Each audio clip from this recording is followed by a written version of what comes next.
Day 585, Wednesday, January 29th. Jeremiah 7, 1-34. NKJV, the word that came to Jeremiah from the Lord, saying, Stand in the gate of the Lord's house, and proclaim there this word, and say, Hear the word of the Lord, all you of Judah, who enter in at these gates to worship the Lord. Thus says the Lord of hosts, the God of Israel, Amend your ways and your doings, and I will cause you to dwell in this place.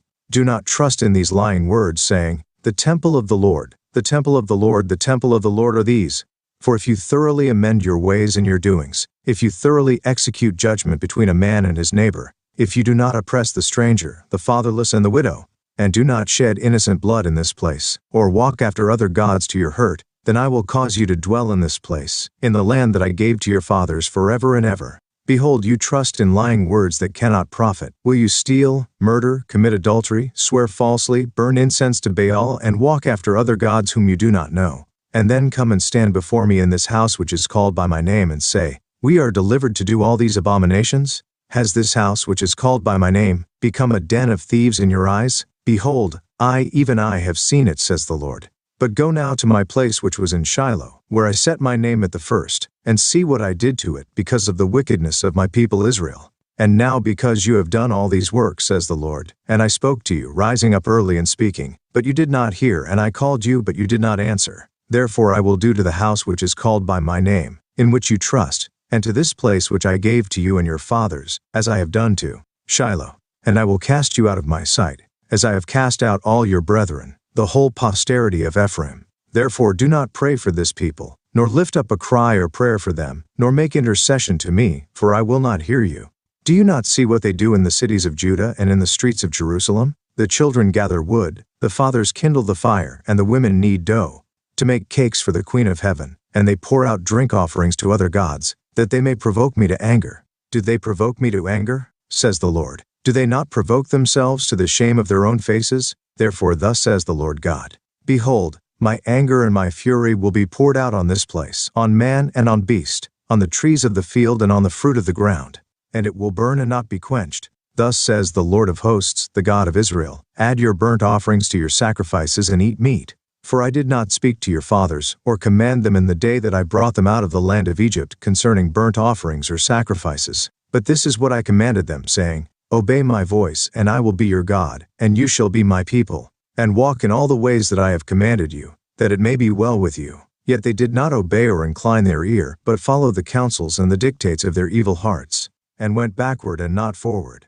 Since the day that your fathers came out of the land of Egypt until this day, I have even sent to you all my servants the prophets, daily rising up early and sending them. Yet they did not obey me or incline their ear, but stiffened their neck. They did worse than their fathers. Therefore you shall speak all these words to them, but they will not obey you. You shall also call to them, but they will not answer you. So you shall say to them, This is a nation that does not obey the voice of the Lord their God, nor receive correction. Truth has perished and has been cut off from their mouth. Cut off your hair and cast it away, and take up a lamentation on the desolate heights, for the Lord has rejected and forsaken the generation of his wrath. For the children of Judah have done evil in my sight, says the Lord. They have set their abominations in the house which is called by my name, to pollute it, and they have built the high places of Tophet, which is in the valley of the son of Hinnom, to burn their sons and their daughters in the fire, which I did not command, nor did it come into my heart.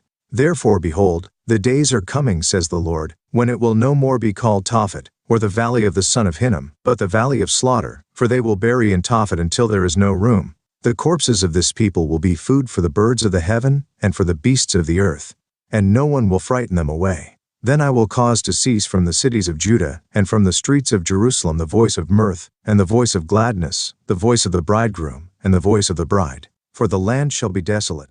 Daily Deep Dive. The UCG Reading Plan states, The message here is one of rebuke, warning and exhortation. Delivered in a public place, it is a call for the people to amend their ways. Verse 3. The people of Jeremiah's day had a form of religion. They worshipped in God's temple. But this gave them a false sense of security. Indeed, they believed a lie. The temple of the Lord is presented in verse 4 as almost a chant. It was viewed as a superstitious talisman to save them. The same thing often happens today.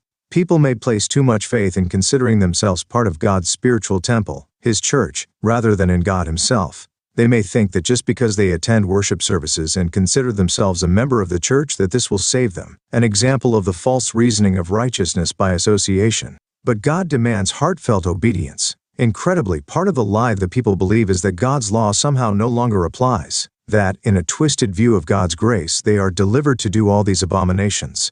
Verse 10. Yet God decries this for the outrage that it is, stating that his temple has become to them a den of thieves. Verse. The den of robbers was the refuge where they hid out in search of their next victim. The analogy is devastating. How could God's people steal, murder, commit adultery and perjury and worship other gods? V9, and then assume we are safe because of God's house? Bible Reader's Companion, note on verse 11. Jesus would later quote verse 11 when he chased the money changers out of the temple of his day, Matthew 21:13. God brings up an example from Israel's history to make his point. In the time of the judges, Shiloh, in the land of Ephraim, Joshua 18:1, was the site of the tabernacle of God with the Ark of the Covenant, just as Jerusalem was later the site of the temple. Back then, leaders in the family of Eli had abused their priestly position for personal gain, and idolatry was rampant in the land. When the Israelites attempted to use the ark as a victory-giving talisman, the ark was captured, see 1 Sam, and the sanctuary was destroyed by the Philistines. Nelson Study Bible, note on Jeremiah 7:12. Shiloh was later destroyed and abandoned, and today, as in Jeremiah's day, one can go to Shiloh and see nothing but desolation and a few scattered ruins. The lesson is striking. Clearly, Judah's confidence in the temple is misplaced. So is placing such confidence in any church or organization. Such thinking carried many into apostasy at the end of the 1st century, and the pattern has been sadly repeated throughout the centuries. What is vital is that we be firmly grounded with a personal relationship with God, rather than unquestioningly following a church or organization and trusting in loyalty to that organization to ensure our salvation. In verse 16, the people had descended so far into depravity that God actually forbade Jeremiah from interceding for them. God then strongly rebukes Israel for worshiping the Queen of Heaven, verses 17-18. This goddess, also mentioned in Jeremiah 44:15-30, is elsewhere referred to as Ashtoreth, known to other Middle Eastern cultures as Ishtar or Astarte, from which the modern name Easter derives. As Vine's Expository Dictionary of Old and New Testament Words reports, the term Easter is not of Christian origin. It is another form of Astarte, one of the titles of the Chaldean goddess, the Queen of Heaven. The festival of Passover in post-apostolic times was a continuation of the Jewish feast. From this the pagan festival of Easter was quite distinct and was introduced into the apostate Western religion as part of the attempt to adapt pagan festivals to Christianity. Easter, New Testament section, 1985. Ishtar was a fertility goddess, and today rabbits and eggs are the symbols of sexual fertility and procreation used to celebrate the holiday named after her. Indeed, the special cakes for the Queen of Heaven, verse 18, may be the origin of the popular Easter custom of hot cross buns. It is also interesting to note that many of those who worship Mary as the Mother of God today also refer to her as the Queen of Heaven. Because of their rebellion, terrible punishment was coming on the Jews of Jeremiah's day, verse 20, and will likewise come upon all Israel of the latter days, as many other prophecies confirm. Again, God says there is too much emphasis on form of religion and not enough on right substance. He tells them to go ahead and make all the sacrifices they want, but that it won't do them any good. Verse 21. God did not command such sacrifices when he first delivered Israel from Egypt. The first thing he commanded was obedience, verses 22-23. Consider that some people today may give offerings or do a few good deeds believing that's enough to satisfy God. Others may do far more, being legalistically meticulous over the smallest details of obedience, and yet ignore the weightier matters of the law, as was the case with the Pharisees whom Christ denounced in his day. See Matthew 23:23, 1 Corinthians 13:1-3. Through the centuries, the Israelites had failed to obey Jeremiah 7:24, and this despite the fact that God had sent so many prophets. In Mark 12:1-12, Christ related a parable that expressed the efforts God had made in this regard, all to no avail. God tells Jeremiah that his situation will be no different. The people will not listen to him either. Jeremiah 7:27. And even now, with Jeremiah's words nearly everywhere in modern Israel being part of the Bible, they still don't. Because of the people's refusal to obey, God has Jeremiah tell them to cut off their hair, an apparently figurative reference. The Hebrew feminine form tells us that it's Jerusalem, rather than Jeremiah, who is to cut her hair. The reference is to a person who made a Nazirite vow and was set aside as holy as all Israel was supposed to be in a sense. If defiled, one had to cut off his or her hair to symbolize pollution. See Numbers 6:1-21. Bible Reader's Companion, note on Jeremiah 7:29. The Jews had gone so far as to set up abominations, idols, and pagan altars in the temple of God, this having occurred a few decades earlier during the reign of Manasseh.